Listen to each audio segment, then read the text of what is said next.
오늘의 오프닝 질문은 뭐냐면 하나님이 우리를 지킨다라는 건 아는데 여보에게 하나님이 지킨다라는 건 어떤 의미야? 나를 지키고 있다? 극단으로 가지 않도록 도와준다? 인 것 같은데요. 맞아. 하나님께서는 우리가 이렇게 바운더리 안에서 잘 보호받을 수 있도록 지켜주시지. 그리고 그 내용을 바로 오늘 시편의 시인이 얘기해주고 있어. 한번 같이 보자. 1절을 보면 내가 산을 향하여 눈을 들리라. 나의 도움은 어디서 올까? 라고 시인이 이야기를 하고 있어. 이 이야기에서 알 수 있듯이 지금 시인은 어떤 어려움에 처해 있는 거야. 그래서 누구에게 도움을 구하지? 이런 상황이야. 그런데 어디서 도움이 오는지를 바로 2절에서 이야기를 해. 나의 도움은 천지를 지으신 여호와에게서로다 라고 얘기를 하고 있는 거지. 시인은 이렇게 얘기를 하는 거야. 1, 2절을 정리해보면 눈을 들어서 하나님께 나의 도움이 오는구나 라고 고백하는 거지. 왜냐하면 그 시인이 바라보고 있는 하나님은 바로 3절부터 8절까지 쭉 이야기를 해. 한번 같이 보면 이래. 여호와께서 너를 실족하지 아니하게 하시며, 이 내용이 바로 여보가 얘기했던 극단으로 가지 않게 해주신다라는 내용이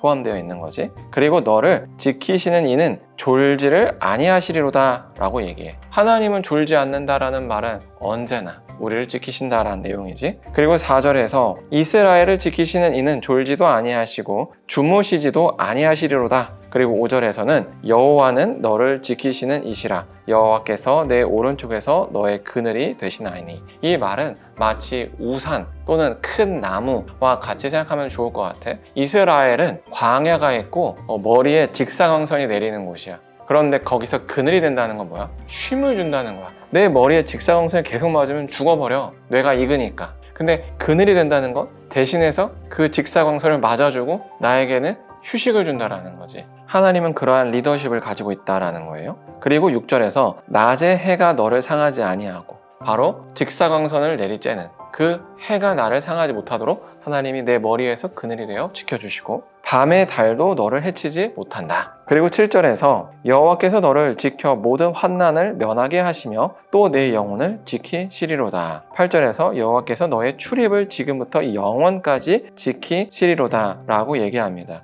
그래서 오늘 3절부터 8절까지의 내용에서 계속 반복되는 것, 지키신다, 계속 지키신다는 얘기예요. 왜일까? 지키니까. 그것보다도 사람들이 하나님이 지키신다는 걸 안 믿어. 그러니까 계속 얘기해 주는 거야. 그래서 오늘 시편에서 하나님은 우리를 지키시는 분이야 라는 이 표현은 사실 우리가 자칫하면 오해하기 쉬워. 왜냐하면 우리는 보통 하나님께서 널 돌보실 거야, 하나님께서 널 지키실 거야 하면 은혜를 되게 받는다? 그리고 무슨 생각하냐면 내가 원하는 어떤 욕심을 도와주시겠지? 하나님 날 지켜주신다면서요, 하나님 날 돌보신다면서요. 이런 말에는 그게 깔려 있는 거야. 어떻게 생각해? 맞다고 생각해요. 저도 옛날에 하나님이 요술분 같다라는 생각을 했었거든요. 근데 세월이 지나니까 그 생각이 바뀌긴 했는데, 처음에는 그렇게 요술분 같고 내가 원하는 대로 해줄 것 같고 그랬던 것 같아요. 그래서 이 하나님은 너를 지키신다라는 이 표현은 네가 하나님을 네 원하는 대로 이끌을 만한 그런 분이야, 만만한 분이야 라는 게 아니라 오히려 너의 인생을 온전히 하나님께 맡겨도 될 만큼 하나님은 너를 사랑하고 지키시는 분이야. 그러니 그 하나님을 신뢰해서 너의 인생을 온전히 맡겨라 라는 게 바로 오늘 시편의 시인이 하는 말인 거지. 근데 궁금한 게, 힘들어요 했잖아. 근데 하나님은 요술봉이 아니라며. 그러면은 지켜준다라는 거는 내가 원하는 지켜주면 이 힘듦이 사라지는 거를 원하는 건데, 하나님이 지켜주는 건 다른 거일 수 있는 거야?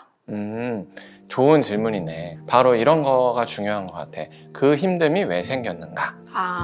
예를 들어서 내 욕심이 딱 있어. 이게 되지 않아. 채워지지가 않아. 그래서 힘들다고 표현할 수도 있는 거야. 그치? 이 욕심이 왜 안 채워져 하면 안 될 거야. 근데 반대로 하나님께서 그 요셉에게 특별한 사명을 주셔가지고 어려운 길로 인도를 하시지. 그럼 요셉은 보디발의 집에서 노예로 살 때 힘들어. 근데 하나님은 그 상황은 구원해 주실 거야.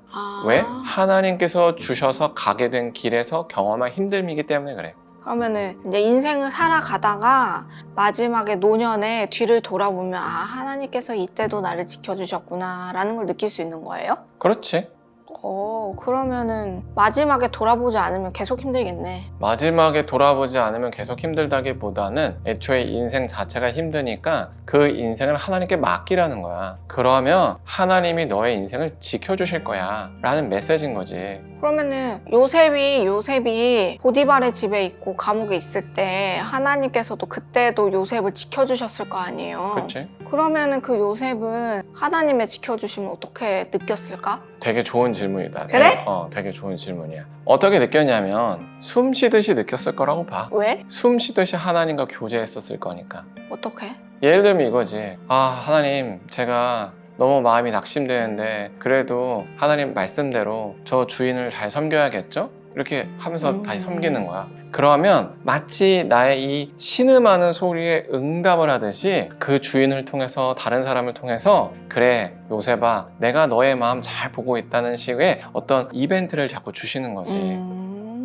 그러니까 이 길 자체를 내가 원하는 길에 안 맞아라고 하면 계속 힘들 거야. 하나님께서 우리에게 주신 길이 있어. 그게 우리의 지금 삶이야. 좋든 안 좋든. 이걸 인정하는 거야. 그리고 그 인정하는 가운데서 하나님의 뜻을 찾는 거야. 그리고 하나님 원하는 대로 하는 거야. 그러면은 숨 쉬듯이 하나님께서 자신의 살아계심을 보여주는데, 대부분의 사람들, 하나님께 자신의 인생을 맡기지 않는 사람들은 이 삶을 자기의 노력으로 바꾸려 그래. 마치 그치. 이런 거지. 난 남자로 태어났어. 나는 이 삶은 주어진 인생이야. 근데 이게 싫어. 그래서 여자로 바꾸고 싶어. 평생의 고통이야.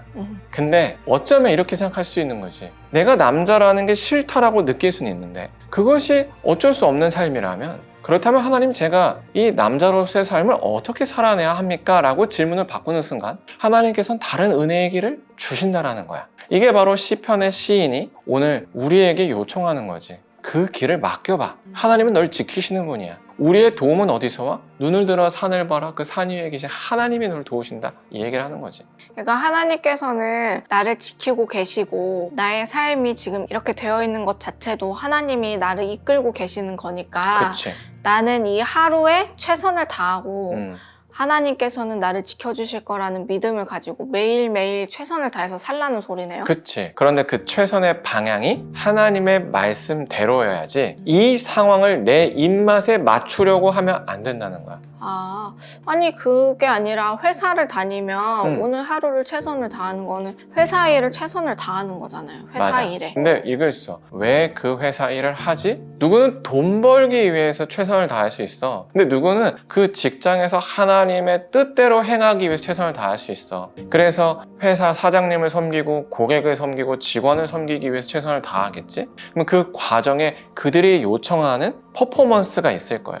그건 맞춰야지. 근데 그거 이상 내가 돈을 더 벌기 위해서 내야 될 퍼포먼스를 희생하고 주변 사람들을 돕는 데 힘을 쏟겠지. 이해가 돼? 근데 만약에 돈을 벌기 위한 목적으로 최선을 다한 사람은 주변 사람들을 도울 수 있는 여유조차 자기를 위해 쓸 거야. 이해가 돼? 주변 사람들을 짓밟는 데 쓸 거야. 내 경쟁자를 낮추는 데, 험담하는 데 쓸 거야. 이해가 되지? 근데 그리스도인은 그렇게 사는 게 아니라는 거야. 경쟁자를 비난하면서 나의 존재를 증명하는 것으로 사는 게 아니라 하나님으로서 이미 증명된 존재로서 그냥 살아내는 거야. 그러면 자연스럽게 따라오는 불안이 있어. 경쟁자에게 내가 밀리면 어떡해? 그걸 지킨다는 거야. 그걸 하나님께서 지켜주실 것이라고?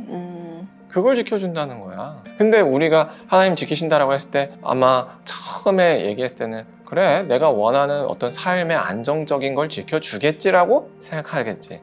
근데 그 바운더리를 누가 정했을까? 하나님. 당신이 정했겠지. 내가? 아마도 하나님이 날 지켜줄 거야 했을 때 그치. 내가 원하는 그 삶의 모양이 있으니까 그 모양이 이거를 지켜주세요 라는 느낌이죠. 그렇지. 그래서 내가 그게 아니라는 거야. 그 삶의 모양을 하나님께 맡겨라. 그러면 그 하나님께서 너의 그런 연약함을 알고 그것을 지켜주신다라는 거야. 그걸 지키기 위해서 하나님을 갖다 쓰지 말고 하나님께 그 삶의 모양을 맡겨. 그럼 불안하지. 안 지켜주면 어떡해? 지켜주는 분이라는 거야 라고 얘기하는 게 오늘 시편의 이야기지. 그래서 오늘 시편을 한 줄로 요약하면 이거야. 하나님은 우리의 연약함, 우리의 원함, 우리가 어떤 결핍이 있는지 다 아시기 때문에 그거 다 지켜주시는 친절한 아버지야. 그래서 그 하나님께 우리의 인생을 온전히 맡겨라. 그러면 지금 당장은 그 원하는 삶의 모습이 안 이루어질 수 있어. 하지만 반드시 더 나은 삶의 모습으로 나의 연약함과 결핍을 다 채워주는 모습으로 이끌어 가신다는 거야. 이거를 믿으라는 게 바로 여호와께서는 지키시는 분이시다. 우리의 도움은 어디서 오냐? 바로 여호와께서로다 라고 얘기하는 시인의 고백인 거지. 그래서 오늘 아침에 아들 공부시키는 거 그게 하나님을 위해서 공부시키는 거야라고 생각했지만 하나님은 그 성적을 요청한 적이 없다라는 거야. 그렇지, 맞아. 그래서 어떻게 해야 될지 모르겠어요. 그냥 이거야. 이 아이가 따라올 수 있는 데까지 하면 다 한 거야. 내가 수학 문제집 두 쪽을 계획을 잡았더라도 이 아이가 컨디션상, 상황상 한쪽밖에 못했다면 그게 우리에게 족하게 허락된 최선이라는 거야. 이걸 받아들이면 돼. 그래요. 이걸 맡기는 거야. 우리가 가지는 데까지 가는 거야. 가고 싶은 데까지 가는 게 아니라.